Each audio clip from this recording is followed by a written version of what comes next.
আসসালামু আলাইকুম। আজকে আপনাদের সাথে বানিয়ে শেয়ার করব পুডিং। প্রথমে একটি বলে 4টি ডিম ভেঙে নিলাম,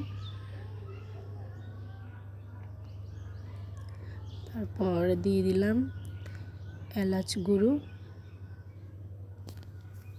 লবণ, চিনি দিয়ে মিক্স করে নিলাম। এখন 1 লিটার দুধকে জাল করে আধা লিটার করে নিয়েছি, করে ঠান্ডা করে ওই দুধটা মিক্স করেছি। এখন বানিয়ে নেব ক্যারামেল। একটা ফ্রাই প্যানে 2 চামচ চিনি, 2 চামচ পানি দিয়েছি, দিয়ে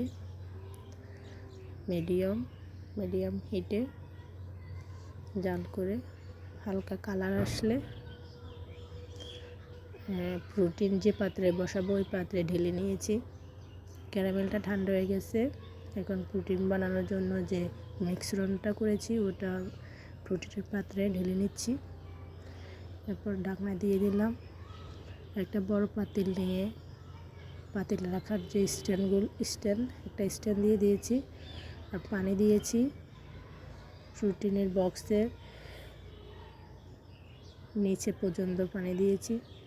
প্রোটিনটা আমি চুলা থেকে নামিয়ে 2 ঘন্টা ফ্রিজে রেখেছি, তারপর ফ্রিজ থেকে নামিয়ে ঢেলে নিয়েছি।